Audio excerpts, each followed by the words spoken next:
Doctor اسرار صاحب، مودودی صاحب یا ایون مولانا اسحاق صاحب بھی وہ سمجھتے رہے کامن ٹرم یہ ہے کہ ہم کہیں تمہارے بزرگ بھی رحمۃ اللہ علیہ، ہمارے بزرگ بھی رحمۃ اللہ علیہ. نہیں، کامن ٹرم اس کے الٹ ہے، تمہارے بزرگوں نے بھی کم پایا، ساڈے نے بھی پایا. ہاں، جب تک قریش مکہ نے اسلام قبول نہیں کیا، اسلام مکہ مدینے کی باؤنڈری سے باہر نہیں کیا. جب تک سب کانٹیننٹ میں بریلویوں کو آپ ایڈریس نہیں کریں گے. اس حوالے سے یہ دیوانے کا خواب ہے کہ آپ کوئی انقلاب لا سکتے. طالبان کو وہاں پہ حکومت مل گئی. ہمارے پرائم منسٹر صاحب بھی کہہ رہے ہیں کہ جی غلامی کی زنجیریں انہوں نے توڑ کے پھینک دی ہیں. تو سر جان کی مان پائیں تو عرض کریں کہ یہ غلامی کی زنجیریں کس نے ساتھ ہو کے پنائی تھی ان کو بھی بتائیں نا. وہ تو کہہ رہے ہیں ہمارے ساتھ اللہ کی مدد ہے، یہاں پہ بھی لوگ کہہ رہے ہیں اللہ کی مدد ہے. ہم ماننے کے لیے تیار ہیں جی اللہ کی مدد ہے، بالکل اللہ کی مدد ہے. لیکن سر یہ 2021 میں جو اللہ کی مدد آپ کے ساتھ آئی ہے نا، تو 1979 میں جب امام خمینی نے اتنا بڑا انقلاب برپا کیا تھا تو وہ بھی اللہ کی مدد سے تھا. نال ہی کہیں گے ہیں جی. اور 1979 سے بھی پہلے 1925 میں جو سعودی حکومت قائم ہوئی تھی اور صدیوں کے مزارات جو بدعت پہ مبنی ٹوٹے تھے اور شرکی ایکٹیویٹیز کا خاتمہ ہوا تھا، وہ بھی اللہ کی مدد سے ہوا تھا. یہ تو نہیں کہ اہل حدیث ریاست قائم ہو تو اللہ کی مدد نہیں، شیعہ ریاست قائم ہو تو اللہ کی مدد نہیں، اور دیوبندی ریاست قائم ہو جائے تو اللہ کی مدد. چند دن پہلے مولانا طارق جمیل صاحب کا مجھے فون آیا تو مجھے کہنے لگے یار میں موٹر وے سے اترا تو میرا بڑا دل دکھا کہ یار یہ اب یکم محرم کے اوپر حضرت عمر کا جلوس نکال رہے ہیں، حالانکہ ان کو بھی پتا ہے کہ یکم محرم یوم شہادت نہیں ہے حضرت عمر کا، 26 ذوالحجہ ہے. تو میں نے پھر تاج جمیل صاحب سے عرض کی کہ میرے لیے تو اس سے زیادہ تکلیف دہ امر ہے کہ یکم محرم کو جو دیوبندی جلوس نکال رہے ہیں حضرت عمر کا، اب 12 ربیع الاول پہ اگر رسول اللہ کا جلوس نہ نکالیں، یہ پیدائش کا، پیدائش والا تو بدرجے اولا نکلنا چاہیے کیونکہ وہ تو خوشی کا موقع ہے. جب ہم یہ بات کرتے تھے تو ان کو ہضم نہیں ہوتی تھی، تو اب طالبان نے تو باقاعدہ شیعہ کے جلوسوں کو سیکورٹی دی ہے وہاں پہ. میں تو یہ جملہ بول دوں تو یہ سارے پنجے جھاڑ کے میرے پیچھے پڑ جائیں کہ ایران کا ایجنٹ ہے. تو طالبان پھر ایران کے ایجنٹ ہے نا، وہ تو مجلس میں اسٹیج پہ جا کے بیٹھے ہیں. تو اب میں اگر ان کو چھیڑوں تو مجھے کہنا نہیں چاہیے طالبان شیعہ بھائی بھائی، دیوبندی قوم کہاں سے آئی. ہاں ہاں جی جی.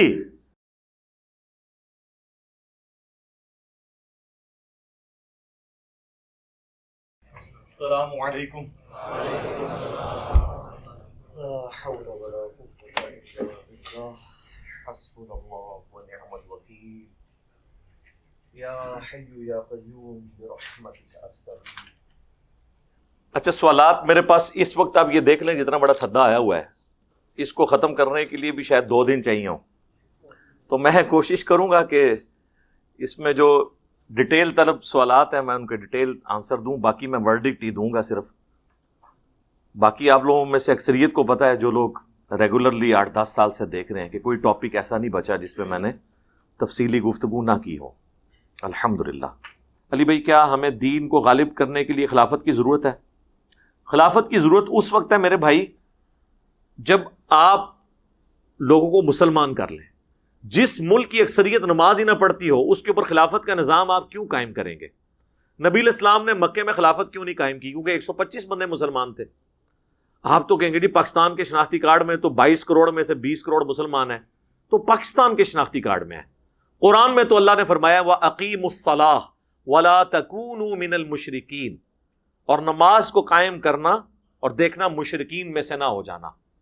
اور صحیح مسلم میں 246 نمبر حدیث، بندے کے کفر اور ایمان، شرک اور اسلام کے درمیان فرق نماز ہے. اور جامع ترمذی میں حدیث جس نے جان بوجھ کر نماز چھوڑی اس نے کفر کیا. اور جامع ترمذی میں ہی عبداللہ بن شقیق تابعی کہتے ہیں کہ صحابہ کرام تارک الصلاح کے علاوہ کسی کی تکفیر نہیں کرتے تھے، یعنی وہ بے نمازی کو کافر سمجھتے تھے صحابہ کرام. تو صحابہ کرام کی ڈاکٹرن میں، قرآن و سنت کی ڈاکٹرن میں جو بندہ نماز نہیں پڑھتا وہ مسلمان نہیں ہے. ہاں ہم اس کے کلمے کا احترام کر کے اسے کافر نہیں کہتے ہیں، البتہ مسلمانوں والی بات کوئی نہیں ہے. باقی جب وہ مسلمان ہی نہیں ہے تو اس پہ خلافت کیوں قائم کرنی ہے؟ اس چور کے ہاتھ کاٹنے کا کیا فائدہ ہے جو نماز ہی نہیں پڑھ رہا؟ وہ تو اسلام کو سیریس نہیں لے رہا. اور خلافت کا نظام اور اسلامی سزائیں مسلمانوں کے لیے ہیں. ہندو چوری کرے گا تو اس کے ہاتھ نہیں کٹیں گے، یہ ذہن میں رکھیں. تو خلافت کا شوق تو بڑا ہوتا ہے لوگوں کو. تو ویسے تو یہ بڑا زبان کا چسکے آپ کرتے رہے، تو ہم اسی کے لیے تو تیاری کر رہے ہیں. ہم بیسک لیول کے اوپر لوگوں کو ایجوکیٹ کر رہے ہیں، قرآن کی توحید کے ساتھ جوڑ رہے ہیں، نبی علیہ السلام کی سنت کے ساتھ جوڑ رہے ہیں. یہ وہ کام ہیں جو مولانا مودودی اور ڈاکٹر اسرار صاحب رحمہم اللہ اجمعین، ان لوگوں نے اس چیز کی طرف توجہ نہیں کی ہے. وہ اپنا ایسٹ سمجھتے رہے دیوبند کو، یا ڈاکٹر اسرار صاحب کے ساتھ کچھ اہل حدیث بھی لگ گئے.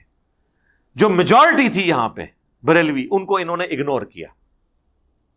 تو آپ دیکھ لیں اب وہ صرف اخبارات پڑھنے تک رہ گئی ہیں جماعتیں. میں اب غرور کے ساتھ دعویٰ نہیں کرتا، لیکن ایک حقیقت ہے کہ ہماری دعوت سے جو لوگ جڑے ہوئے ہیں، ان دونوں کے جمع کر کے، بلکہ پاکستان میں کئی فرقے ہیں جو تعداد کے اعتبار سے ہمارے اسٹوڈنٹ سے کم ہے، کیونکہ ہم نے اصل مسئلہ آئیڈینٹیفائی کر لیا. دیکھیں شیعہ سے آپ نے بات کرنی ہے اور آپ کہیں گے جی میں نے یزید کو ڈسکس نہیں کرنا، میں نے جمل صفین نہروان ڈسکس نہیں کرنی، آؤ قرآن و سنت پہ اکٹھے ہو جائیں. تو یہ دیوانے کا خواب ہی ہے، کیونکہ ان کا اصل مسئلہ یہی ہے. آپ بریلویوں سے کہیں چھوڑیں جو دیوبندیوں نے گستاخیاں کی ہیں، وہ خود بھگتیں گے ان کے بزرگ، ہاں ہم قرآن و سنت پہ اکٹھے ہوں. وہ کہیں گے نہیں جی ہماری تو تفریح کی گستاخانہ عبارتوں پہ تھی. تو ہم نے اسی لیے موضوع بنایا اختلافی موضوعات کو، تاکہ کامن ٹرم کے اوپر لوگ اکٹھے ہوں. یہ بھی تو ہے نا، تعالوا الی کلمۃ سواء بیننا وبینکم. ڈاکٹر اسرار صاحب، مودودی صاحب، یا ایون مولانا اسحاق صاحب بھی وہ سمجھتے رہے کامن ٹرم یہ ہے کہ ہم کہیں تمہارے بزرگ بھی رحمۃ اللہ علیہ، ہمارے بزرگ بھی رحمۃ اللہ علیہ. نہیں، کامن ٹرم اس کے الٹ ہے، تو بزرگوں نے بھی کم پایا، ساڈے نے بھی پایا.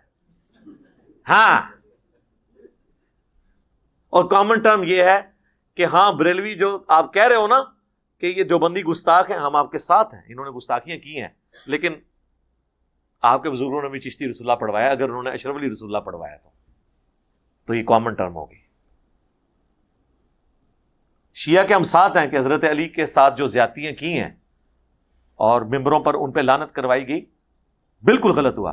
لیکن آپ بھی تو بنو امیہ کے طریقے پہ ہو، آپ باقی صحابہ پہ لعنت کر رہے ہو ممبر سے، تو آپ تو خود بنو امیہ کی پارٹی ہو، حضرت علی کی پارٹی تو نہیں ہو. حضرت علی نے تو جنگ صفین میں نے ناج البلاغہ سے خطبہ پڑھ کے سنایا، انہوں نے اپنے ساتھیوں کو، جنگ کے دوران تو اجازت ہوتی ہے بندہ جو مرضی بول لے، گالی گلوچ کرتے سنا تو انہوں نے کہا اہل شام کو گالی مت دو، ان کی غلطی ان پر ہائی لائٹ کرو تاکہ وہ جو ہے اطاعت کے اندر واپس آ جائیں. تو آج کی ڈیٹ میں گالیاں نکالنے کا تو فائدہ نہیں ہے، علمی طریقے سے آپ اختلاف رائے کریں جو ہم کر رہے ہیں. جب تک قریش مکہ نے اسلام قبول نہیں کیا، اسلام مکہ مدینے کی باؤنڈری سے باہر نہیں گیا. جب تک سب کانٹیننٹ میں بریلویوں کو آپ ایڈریس نہیں کریں گے، اس حوالے سے یہ دیوانے کا خواب ہے کہ آپ کوئی انقلاب لا سکیں. وقتی انقلاب ضرور آتے ہیں، وہ تو آپ دیکھیں لوگ بڑے فخر سے کہتے ہیں جی اللہ کی مدد آئی ہے. ابھی یہ جو کچھ ہوا اگست 2021 میں، طالبان کو وہاں پہ حکومت مل گئی. ہمارے پرائم منسٹر صاحب بھی کہہ رہے ہیں کہ جی غلامی کی زنجیریں انہوں نے توڑ کے پھینک دی ہیں. تو سر جان کی ایمان پائیں تو عرض کریں کہ یہ غلامی کی زنجیریں کس نے ساتھ ہو کے پنائی تھی ان کو بھی بتائیں نا. تو سٹیٹمنٹ دیتے ہوئے ذرا غور کیا کریں. اس طرح کرنے سے کوئی ہمارے گناہوں پہ پردہ نہیں پڑ جانا، بہتر ہے خاموش ہی رہیں.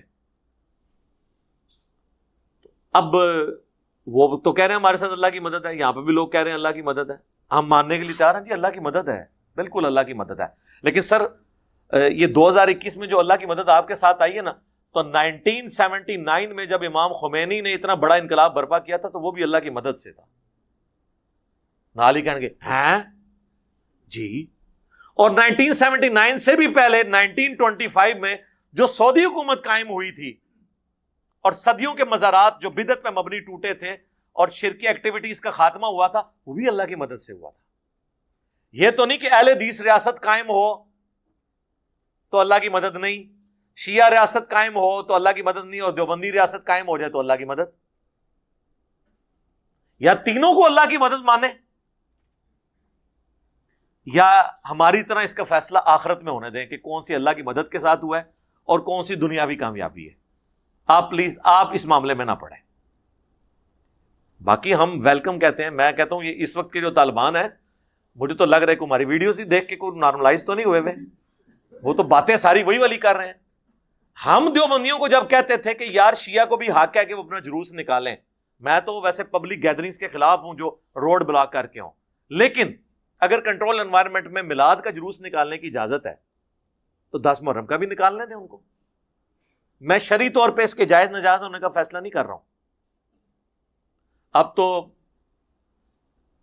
چند دن پہلے مولانا طارق جمیل صاحب کا مجھے فون آیا تو مجھے کہنے لگے یار میں موٹر وے سے اترا تو میرا بڑا دل دکھا کہ یار یہ اب یکم محرم کے اوپر حضرت عمر کا جلوس نکال رہے ہیں، حالانکہ ان کو بھی پتا ہے کہ یکم محرم یوم شہادت نہیں ہے حضرت عمر کا، 26 ذوالحجہ ہے. میں نے اس پہ لیکچرز ریکارڈ ہیں میرے. تو چلو سپوز ہوتا بھی تو کل تک آپ 10 محرم کے جلوس کو غلط کہہ رہے تھے، اب آپ کس منہ سے نکال رہے ہیں؟ تو میں نے پھر تاج میر صاحب سے عرض کی کہ میرے لیے تو اس سے زیادہ تکلیف دہ امر ہے کہ یکم محرم کو جو دیوبندی جلوس نکال رہے ہیں حضرت عمر کا، اب 12 ربیع الاول پہ اگر رسول اللہ کا جلوس نہ نکالیں، یہ پیدائش کا، پیدائش والا تو بدرجے اولا نکلنا چاہیے کیونکہ وہ تو خوشی کا موقع ہے، وہ شہادت تو خوشی کا موقع نہیں ہے. اور یہ خود ہی آپ کہتے ہیں سوگ تو وہ جناب 3 دن تک کے لیے ہوتا ہے. تو غم حسین کیوں منایا جا رہا ہے؟ اس لیے کہ وہ غم حسین ہے، سوگ حسین نہیں ہے. تو حضرت عمر کو 3 دن ہوئے ہیں شہید ہوئے، آپ بھی تو یکم محرم کا جلوس نکال رہے ہو. لیکن اس سے بڑھ کر اگر 12 ربیع الاول کا جلوس نہیں نکالتے تو اس کا مطلب ہے کہ آپ لوگ یہ سب کچھ حضرت عمر کی محبت میں نہیں کر رہے، بلکہ واقعہ کربلا کو ڈائلیوٹ کرنے کے لیے کر رہے. ورنہ رسول اللہ سے کروڑوں عمر قربان ہو حضور کے قدموں پر، اور کروڑوں حسین قربان ہو جائیں حضرت رسول اللہ کے قدموں پر صلی اللہ علیہ وآلہ وسلم. ہم تو ان کی نسبت کی وجہ سے کر رہے ہیں نا. جامعہ ترمذی میں حدیث ہے کہ اللہ سے محبت کرو کہ اس نے تمہیں نعمتوں سے نوازا ہے، اور مجھ سے اس لیے محبت کرو کہ میں اللہ کا رسول ہوں، اور میرے اہل بیت سے اس لیے محبت کرو کہ ان کی نسبت میرے ساتھ ہے. ہم اگر اہل بیت سے محبت کرتے ہیں تو حضور کی وجہ سے کر رہے ہوتے ہیں. صحابہ سے اگر ہماری عقیدت ہے تو نبی علیہ السلام کی وجہ سے. تو 12 ربیع الاول کا جلوس کیوں نہیں نکالتے؟ اچھا شیعہ نکالتے ہیں، 12 ربیع الاول کا بھی نکالتے ہیں وہ. میں تو یعنی کہ میں اس کو دوسری طرف اب تو جب ہم یہ بات کرتے تھے تو ان کو ہضم نہیں ہوتی تھی. تو اب طالبان نے تو باقاعدہ شیعہ کے جلوسوں کو سیکورٹی دی ہے وہاں پہ. میں تو یہ جملہ بول دوں تو یہ سارے پنجے جھاڑ کے میرے پیچھے پڑ جائیں کہ ایران کا ایجنٹ ہے. تو طالبان پھر ایران کے ایجنٹ ہے نا، وہ تو مجلس میں اسٹیج پہ جا کے بیٹھے ہیں، ان کے ہاتھ میں سلطہ ہے، بندوق ہے، اس لیے نہیں ہے بول رہے ان کے بارے میں. ورنہ پاکستان کے سارے دیوبندی جو ہیں وہ پنجے جھاڑ کے ان کے پیچھے پڑ جاتے. تو اللہ کا شکر میں اس چیز کو پازیٹیو سمجھ لوں، ماڈریٹ ہیں، ہونا چاہیے، اس سے بھی زیادہ ہونا چاہیے. یہ ایک خوشائن چیز ہے کہ ان کو چلیں نئی نسل ہے نا جی. جس طرح وہ سرائے سینا میں جو نسل پروان چڑھی تھی نا، حضرت موسیٰ کے ساتھیوں کو جو بات سمجھ نہیں آئی وہ سرائے سینا میں حضرت موسیٰ کے ساتھیوں کی اولاد کو سمجھ آ گئی، کیونکہ انہوں نے ٹف ماحول میں آنکھ کھولی تھی. تو اس وقت آپ کو جتنے لوگ یہ نظر آ رہے ہیں 20-22 سال کے بچے، یہ تو 11 ستمبر کے واقعے کے بعد پیدا ہوئے ہوئے ہیں، یا اس زمانے میں یہ شیر خوار تھے جو اس وقت طالبان آپ کو نظر آ رہے ہیں. تو انہوں نے یہ سارا مشکل پیریڈ گزارا، پھر انٹرنیٹ کا دور ہے، اس کی برکات ہیں، دیکھیں ان کو چیزیں سمجھ آ رہی ہیں. اور ہمارے لیے تو بہت خوشائن بات ہے. میں تو افغان مہاجرین کو اس حوالے سے نعمت سمجھتا ہوں جو زیادہ دور میں آئے تھے، کہ یہ جب واپس گئے ہیں، کئی لوگ واپس بھی گئے ہیں، ان کی برکت سے کم از کم اردو زبان ایکسپورٹ ہو گئی ہے. ابھی بھی آپ دیکھیں وہ جیو کے جو رپورٹر ہیں بڑے کریڈیبل، اعزاز سید، تو وہاں وہ انٹرویو کر رہے ہیں تو لوگ اردو بول رہے ہیں. یہ تھوڑی نعمت ہے کہ وہ لوگ جو لکھنا پڑھنا نہیں جانتے اردو بول رہے ہیں. اور نیٹ ساروں کے پاس ہے سرکار، 4G ہم سے پہلے افغانستان میں آیا ہوا ہے، ذہن میں رکھیے گا. تو ہمارے لیے تو ون ون سچویشن ہے. میرے تو کئی اسٹوڈنٹس ہیں افغانستان کے اندر، آج سے نہیں، جب سے وہاں پہ امریکہ کا قبضہ تھا اس وقت سے بھی مجھے ای میلز آتی تھی کہ یہاں پہ لوگ ویڈیوز دیکھتے ہیں. اب تو ہمارے لیے تو دعوت کا ایک اور سلسلہ کھول گیا ہے. ٹھیک ہے، تو یہ تو علماء جو اب وہاں جا کے بھی پتہ نہیں ان کو بھی ملیں گے تو جو مرضی کریں. ہم نے تو انشاءاللہ تعالی، بلکہ ہمارے ایک اسٹوڈنٹ نے تو وہ پشتو زبان میں، فارسی زبان میں بھی ترجمہ کرنا شروع کر دیا انشاءاللہ، کیونکہ یہ 2 زبانیں مینلی وہاں پہ چلتی ہیں نا جو پڑھائی لکھائی کے اندر. تو 5B کا آ رہا ہے انشاءاللہ ترجمہ، کربلا والا ریسرچ پیپر. کربلا کے بغیر سمجھ نہیں آنی ہے. جہاد اور خلافت کی بات ہو اور حسین کو آپ بیچ میں سے نکال دیں. تھوڑی سی کمیونٹی حق کے لیے کھڑی ہو اور اکثریت ان کا ساتھ نہ دے تو پھر حسین کی مثال دی جائے گی نا، دیتے تو وہی ہیں. ایون دیکھ لیں آپ جو دوسری ایک جہادی تنظیم ہے داعش، تو بہت ایکسٹریمسٹ ہیں، لیکن آپ وہ دیکھیں ان میں اکثر کٹر قسم کے سلفی اہل حدیث ہیں، لیکن ان کا امیر بھی جب بات کرتا ہے تو حضرت حسین کی مثال دیتا ہے. صحیح غلط یہ علیحدہ بات ہے. آپ کے ملک کے اندر مولانا فضل الرحمان صاحب جب دھرنا لے کے نکلے ہیں، عمران خان کو انہوں نے یزید کہا ہے، اپنے آپ کو حسین نہیں کہا، لیکن آلموسٹ میسج تو یہ دیا. لاہور میں انہوں نے تقریر کرتے ہوئے کہا کہ امام حسین علیہ السلام کے ساتھ بھی تو ساتھی تھوڑے تھے، امام بھی کہا حسین کو، علیہ السلام بھی کہا. ویسے ہم جتنا مرضی کوشش کر لیں ان کو مروا نہیں سکتے. ہم کہتے ہیں بخاری میں امام حسین کے ساتھ علیہ السلام لکھا ہے، امام بخاری نے 3748 نمبر حدیث میں برأس الحسین علیہ السلام، حضرت حسین کا سر کاٹ کے نعوذ باللہ لا کے رکھا گیا عبید اللہ ابن زیاد کے سامنے تشت میں، اس میں امام بخاری نے لکھا ہے برأس الحسین علیہ السلام. تو یہ نہیں ماننے کے لیے تیار. اللہ کی لعنت ہو ان لوگوں پر جنہوں نے حسین ابن علی کے ساتھ یہ ظلم کیا، ان پہ اللہ کی لعنت، اللہ کے فرشتوں کی لعنت، تمام لعنت کرنے والوں کی لعنت، آمین. تو ہم کہتے ہیں کہ جو ماڈریٹ ہو رہے ہیں بہت اچھی.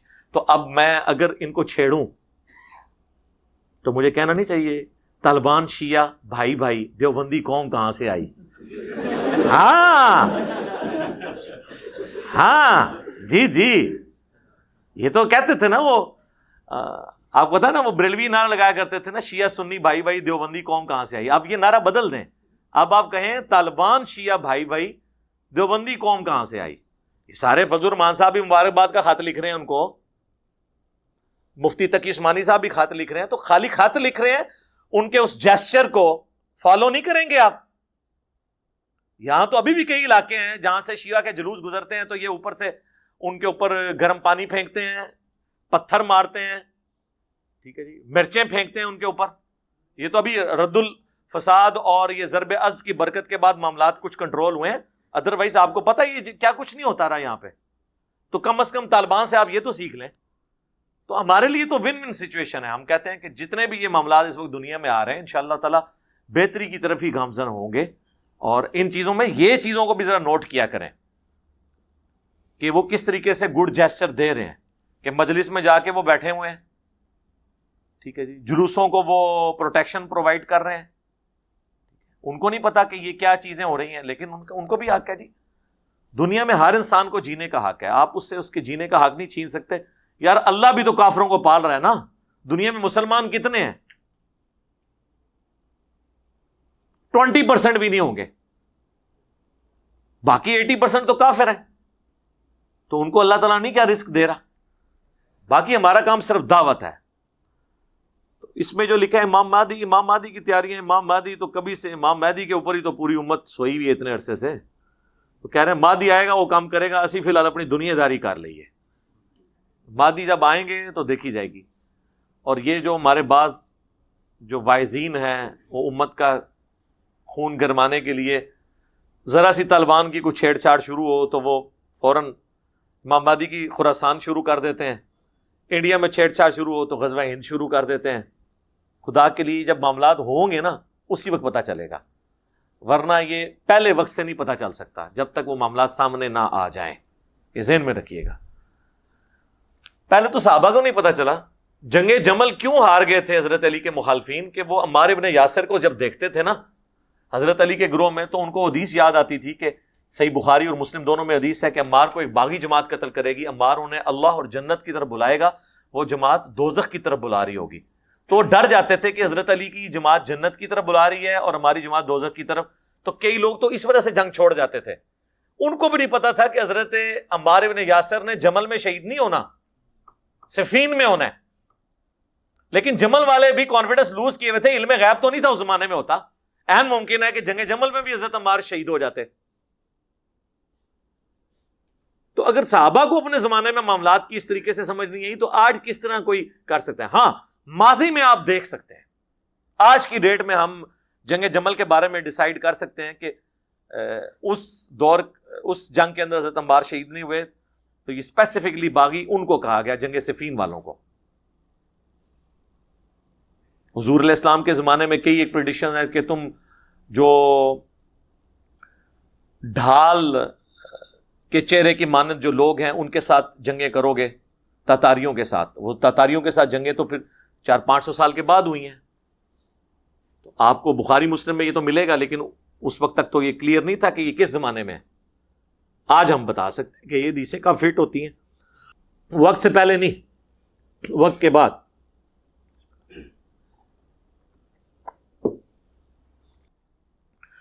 اللہم انی اسألک بأنک انت اللہ لا الہ الا انت الاحد الصمد الذی لم یلد ولم یولد ولم یکن له کفوا احد وإلہکم الہ واحد لا الہ الا هو الرحمن الرحیم الف لام میم اللہ لا الہ الا هو الحی القیوم اللہم صلی علی محمد وعلی آل محمد اللہم ربنا آتنا فی الدنیا حسنہ وفی الآخرة حسنة وقینا عذاب النار اللہم احسن عاقبتنا فی الامور کلہا واجرنا من خزی الدنیا وعذاب الآخرہ ربنا آتنا من لدنک رحمہ وَهَيِّئْ لَنَا مِنْ أَمْرِنَا رَشَدًا.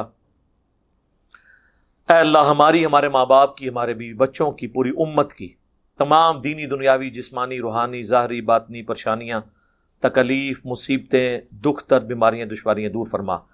اے اللہ ہماری، ہمارے ماں باپ کی، ہمارے بیوی بچوں کی اور پوری امت کی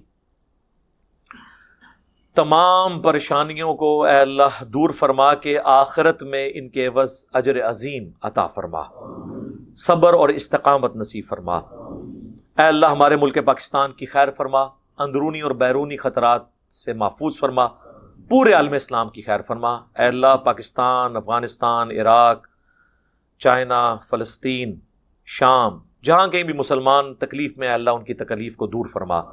حاضرین کے دلوں میں جو جو نیک اور جائز دعائیں ہیں اپنی بارگاہ میں قبول و منظور فرما.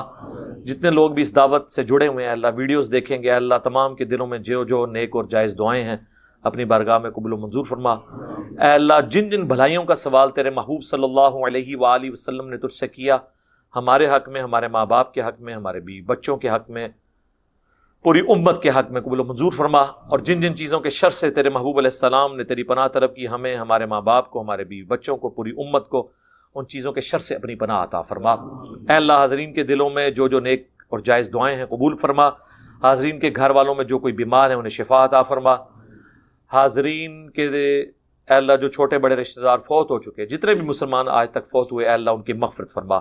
اللہم اغفر لحینا ومیتنا وشاہدنا وغائبنا وصغیرنا وکبیرنا وذکرنا وانثانا. اللہم من احییتہ منا فاحیہ علی الاسلام ومن توفیتہ منا فتوفہ علی الایمان. اللہم صلی علی محمد وعلی آل محمد. سبحان ربک رب العزة عما یصفون وسلام علی المرسلین والحمد للہ رب العالمین.